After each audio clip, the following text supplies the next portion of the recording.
Hey all, it's KR, King of D&D Homebrew, talking today about the ultimate secret in keeping every one of your players engaged in your game, whether they're sitting around the table, whether you're online or whatever, that they all are involved, that they all feel invested, that they all feel like they are part of this game and several players are not dominating the game. And it's a crucial sort of thing, especially outside of combat. Combat has its own rules, but what happens typically in an initiative and a round type system, a role-playing game, first it's your turn, now it's your turn, now it's your turn, and everyone gets their turn. Now there's a whole thing with battles and things where players can feel like they're not contributing or they have to wait too long. That's another topic.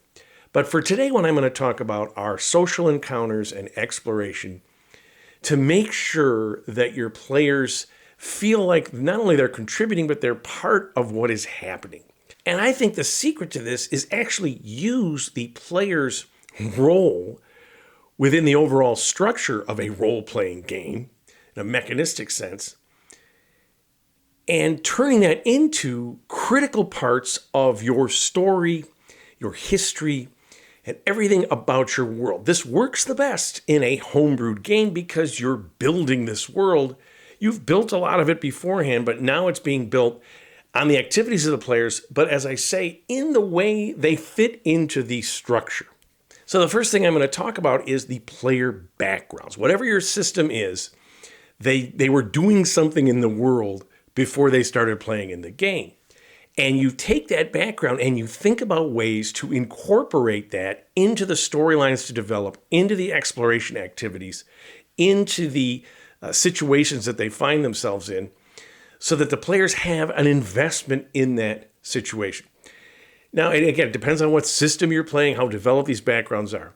But when we first started playing, when I played back in the 70s, and you'd roll up a character and it took you literally like 5 minutes or whatever, you're a fighter, let's say, I would come up with your background. Maybe this is just the way we did this, but I would just say, okay, you're the son or daughter of a noble, you are, an orphan, you are, petty merchants or something. That's your background. And again, usually would fit in whether you're a cleric or magic user or whatever, but the players never really objected to this. One, it was all we knew, but two, they knew that, hey, KR is going to come up with something to connect me to this world. I might have some secret here, I might have some goal, I might have a nemesis, whatever those things are, he's going to tie that into my background because he just made it up. Well, now in the modern game, it's much more a developed, you have these categories that you can choose or roll randomly or however you do it. They give you bonuses to skills and different things, again, depending on the system. Well, that's fine because you can still take those and put those into a situation where this is going to make a difference. If a player's an acolyte and they're totally into gathering knowledge or whatever, have a library type thing or some ancient collection of tomes in a dungeon that you're exploring. So that when they find this player is like, hey, look at this.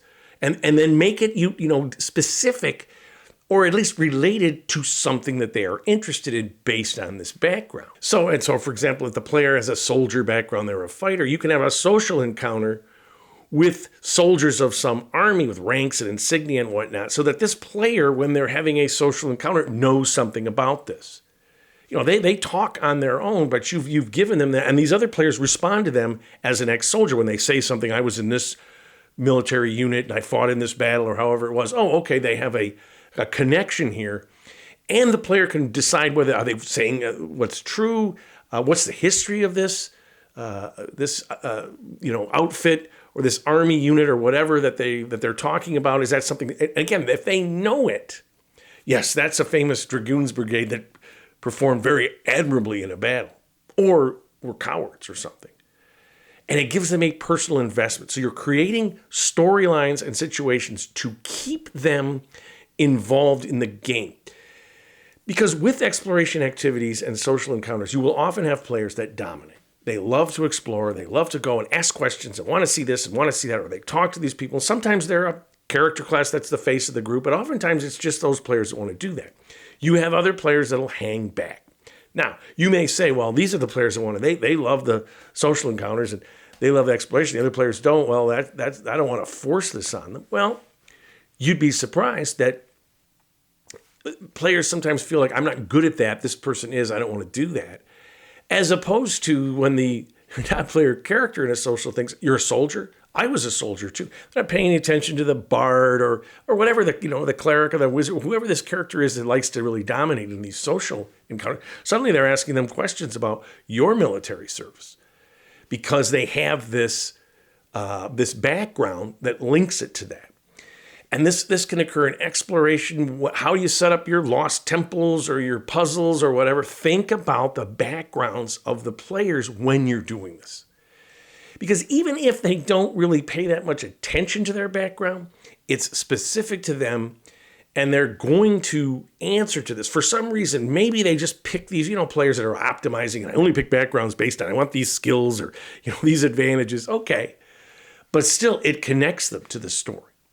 And that's what you're trying to do to make sure they stay involved in social encounters and in exploration. And I have another video that talks about player backgrounds in terms of things like a best friend from their childhood, family members, whatever. I'll put a link up to this. It's an old video. It didn't get many views, but it's related to backgrounds in terms of connecting the family relationships and friendship relationships of your players before they started playing, thinking of ways to incorporate that. And that's related to background. So check that video out. And this gets me to my next topic, which is class. If you have a magic user in the group, then you're going to think of things, arcane type mysteries. You're exploring some wizard's old tower. There are, whether it's magic runes or, information or whatever that relates to that class, as opposed to divine magic. I ran a group recently that didn't have a magic user or wizard. They had a cleric. So I made a lot of things that were cleric based in terms of the storylines that developed. I had some undead, I had some different things because that's what interested them. And if you have a rogue, I had that as well. There was this legend of this great treasure. This rogue, she told me that my character is greedy, has issues with that, wants to make the big heist. So I worked it in. This legendary, it was a legendary vault of some kingdom, and no one really knew where it was, and they started to get clues in this, and she was very interested in this.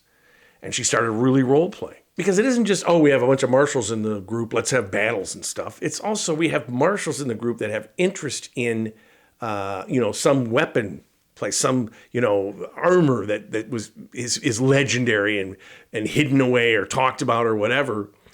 And the player, they're going to be invested in your world in terms of exploring or in terms of asking people questions about that if they have that expertise. They may say, I picked a marshal and I don't have a high charisma because I don't want to talk. So the investment isn't just them, chattering away during these encounters, but paying attention to what's going on and thinking about it and not just drifting off and thinking, when are we going to get into the next battle? And if you have a skills-based system, you want to think of storylines that can relate somehow to that skill. I've seen players who have desert lore, and we never have any reason to go to a desert. This is in a adventure path system, and and we always make jokes about it. We look at the map and say, "Oh, there's a desert there. I wonder if we'll ever go there." Right? This character has that. Well, if you have a Homebrewed campaign, and you have a character who's an expert in desert lore, desert survival, whatever that is, some terrain type, have a reason to go there. Make them the star of the show a little bit. Think that through. The lore capabilities where they can look these things up or have knowledge on it or have advantage with their checks, put those in the game, especially a character who isn't always at the forefront of exploring or of social encounters or whatever. Now, when they're in the desert kingdom and they're talking to people, that character knows all this stuff about this desert stuff, and they picked it for a reason. Maybe it was truly that they just wanted whatever bonuses or skill sets or whatever that came with desert lore, but presumably they had more interest in that terrain type than another one. Because again, these are the mechanical aspects of the character generation system of whatever RPG game you're playing. Well, if you want players to be interested in the world, make them relevant to that world, because we're creating a story here. The unique RPG story, and the players are the protagonists and the antagonists and the observers and all that stuff. Well, if you were reading this, you might think if it was a book or a movie, why is that? Why is the Desert Lord character there when they never go to the desert? What's that about? Is it a running joke? It might be. But you'd also think, you'd think since they have this, they incorporate it into the story. Well, if you have a homebrewed campaign, you can do that. You can take the mechanics of what they've created and adapt it to the storylines that you're creating. And that creates an investment opportunity for the players to then stay involved, to stay engaged. Now, what we find in roleplay often is you have one or two characters that do this a lot. They're very comfortable with this. They enjoy this. Other players hang back. And sometimes when you force this, I was in a game I'm playing in recently, and for a variety of reasons, my character's wanted by the authorities. Another character had to go do something else. You're kind of the faces of the group, and one of these characters is a fighter. He doesn't like to talk, and he had to go into town to find out some information, and he was very nervous about it. I could tell he did not. He was he didn't allow him to do this, but he did, and he got some information, and we all sat and just listened while he did this. It was his chance to shine, even though he was very nervous. And it just so happened because of the situation that I described. But I'm saying as a GM, you're not trying to put this player on the spot that doesn't want to socialize. But if you've got some slick bard doing the talking in a social, let's say you've got a meeting with the king and his vizier and, his court. And so the bard or the cleric or whoever it is that's the face, it might be the wizard, it might be any character that always does the talking and they're listening. And suddenly the vizier looks over at the dwarf that doesn't say anything, the character that typically doesn't say anything, and says, "What do you think?" They want to hear from that person. And everyone stops in that person. Now, again, if they feel on the spot or whatever, but then whatever they say, respond positively, unless it's just bizarre, which it's not going to be, respond positively. Say, "Oh, that's interesting. Tell me more." And suddenly the vizier asks this question. Now the king's interested. "Tell me more, dwarf fighter." In fact, I have a connection to the dwarven kingdom in this. Do you remember this person? And you give it some name that, in fact, they do remember, whether you want to roll it or just tell them, "Yeah, you remember that dwarven fighter." "Well, tell me more. Sit down next to me. You're now going to be the guest at the banquet." Again, how much pressure? Because is it a high pressure situation? One wrong move and everything is screwed up. But that character becomes part of the storyline out of the social interaction with the king and his court and his vizier, where the players are trying to achieve something. And that makes them, they have not just this investment, they have an investment, they want this to go successfully, but now they have a job to do, which is just interact. And again, you're not trying to trip them up or, make them feel like, I screwed everything up, that kind of thing. No, but you're trying to create investment that they're talking and then now they have a relationship with these imaginary NPCs because you didn't just let things develop because the two lead characters or whatever that always do these social encounters, once again, they're just dominating and the other characters are sitting there looking at their character sheets or their phones or whatever it is.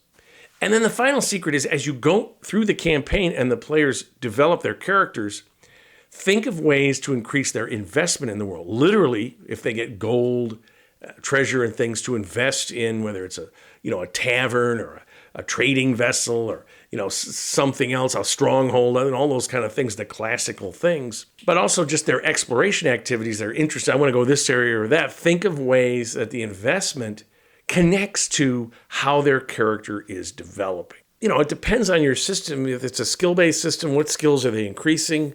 If it's a level class system where they're getting additional, let's say, feats or something, or spells or whatever that is, that investment, that the way they're developing, you can have storylines that appear, and oftentimes it's just very, briefly modifying that existing storyline to make the investment, more attractive to the players, right? That's why we make it. Hey, that's going to make me some money. I'm going to invest in that.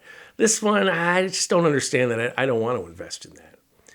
So you're thinking about this as the campaign progresses. And as always, a shout out to my Patreon supporters. I really appreciate you guys. This week for the night supporters, I've got a PDF coming out where I'm going to come up with some ideas about creating opportunities from players' backgrounds and classes for you to use to adapt to your own storylines. And then in my video, I'm going to go into how we, some sample ideas about how to really get in there to the story concept here, kind of into the technical aspects, as it were, of the storytelling model that you see in an RPG game. And thank you for watching the video. If you like what you've seen, please subscribe. Give me some comments. How do you get people involved that sometimes will sit back? Most importantly, keep playing an RPG game, whichever one you choose, and tell somebody else about it.